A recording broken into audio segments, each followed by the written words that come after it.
Les succès, c'est résoudre les difficultés. Ça fait quand même presque 25 ans que je suis impliqué. Et donc sur ces 25 ans, si on veut, il y a probablement 3 étapes. Il y a une première décennie qui a été une décennie de sauver ce qui était sauvable. Donc si on regarde fin des années 90, début des années 2000, pour nos activités, c'était très difficile. Donc on avait des problèmes opérationnels et aussi des problèmes financiers avec beaucoup de dettes. On a dû vendre beaucoup de choses qui étaient très belles, par exemple Château Margaux en France, entre autres. Et une deuxième décennie, développer ce qu'on avait. Et donc là, je dirais l'exemple qui a été le plus fort, ça a été Fiat, qui ensuite est devenu FCA avec la fusion avec Chrysler. Et donc on a vraiment passé beaucoup de temps à développer nos activités. Et puis là, on est dans une troisième phase qui est celle d'essayer de construire dans des secteurs qui sont des secteurs nouveaux pour nous, dont la santé est le principal. Et Benoît, qui est là ce soir, on est le pilote. On est aujourd'hui dans une position où nos entreprises sont intéressantes. Donc si je prends par exemple Stellantis ou le responsable des technologies qui aujourd'hui aussi à l'ingénierie, Ned Curich, vient d'Amazon. Le CEO de Ferrari était le responsable de l'unité plus importante de ST Microelectronics, qui était une des vaches à lait. Sur la partie des jeunes, c'est vraiment une question de quels sont les parcours qui sont possibles. Je dirais qu'aujourd'hui, les grandes entreprises sont probablement moins attractives qu'elles ne l'étaient. Et on voit ça par rapport au capital risque. On a beaucoup de jeunes avec qui on travaille qui préfèrent créer des entreprises plutôt que travailler dans une entreprise plus établie. On voit aussi qu'il y a des passages après une expérience qu'ils ont faite. Ils sont aussi preneurs de pouvoir travailler dans une grande entreprise ou qui a travaillé à une expérience d'une grande entreprise. Donc, je suis plus optimiste que vous parce que je pense qu'il y a plus de possibilités et je pense qu'il y a plus de gens capables par rapport à mon expérience quand j'ai étudié il y a une vingtaine d'années. S'il y a quelque chose qui se passe, les successions sont assurées. Je pense que ça, c'est la responsabilité plus importante et je me sens très confiant qu'aujourd'hui, on est sur des plans de succession. S'il y a quelque chose qui se passe pour moi, s'il y a quelque chose qui se passe dans nos différentes entreprises.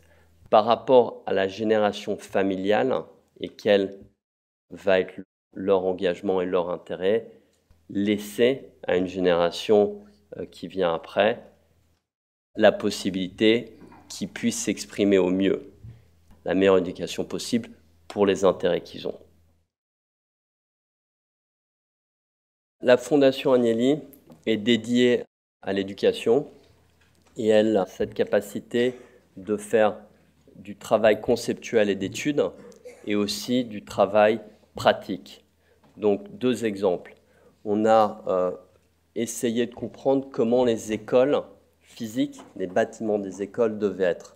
Donc, on a beaucoup travaillé sur comment l'espace des écoles peut influencer positivement l'apprentissage. Et après, on a construit une école à Turin grâce au travail qu'on avait fait, qui était un travail d'étude. Ou le projet Matabi, qui est un projet dans lequel Exor est lié, on s'est rendu compte que les mathématiques, il y avait beaucoup de difficultés à apprendre les mathématiques et que les profs de mathématiques apprenaient donc aux enfants entre 8 et 12 ans, qui est très important pour créer un intérêt, les mathématiques de façon qui n'était pas compréhensible. Et donc on a essayé d'étudier avec Lego, qui est la société danoise, de quelle façon, en jouant, on avait la possibilité de comprendre les additions, les soustractions. Donc si on met 2 cubes ensemble, c'est 1 plus 1, ça fait 2 si on les enlève. Et on a développé ce programme Matabi qu'on a lancé cette année au printemps sur 100 écoles en Italie, dans la région de Campagne, qui est Naples, et dans le Veneto. et qui aujourd'hui sont en train de se développer.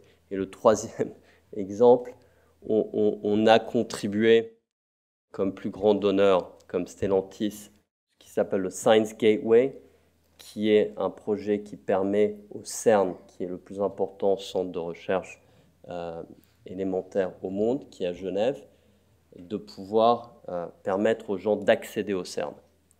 Et c'est 300 000 personnes qui attendent. Donc on a fait ce grand projet avec le CERN.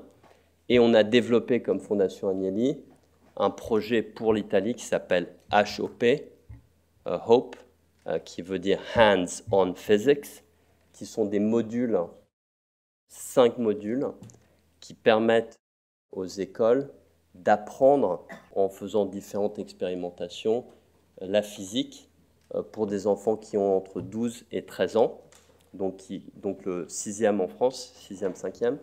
Ceux qui sont les plus intéressés, les plus engagés, auront la possibilité d'aller visiter le CERN et le Science Gateway.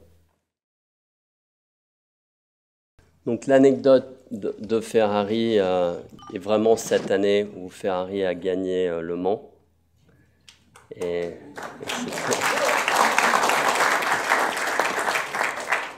Donc ça a été un moment incroyablement émouvant, ces 24 heures. Et c'était un moment important, c'était les 100 ans du Mans. Et c'était aussi les 50 ans depuis que Ferrari avait quitté le monde des hypercars et qui revenait. Pour nous, c'était incroyable être à Le Mans. On n'aurait jamais pensé qu'on aurait gagné. Et ça a été vraiment 24 heures où progressivement, quelque chose qui semblait, bien qu'on était parti devant, mais qui semblait lointain, s'est réalisé.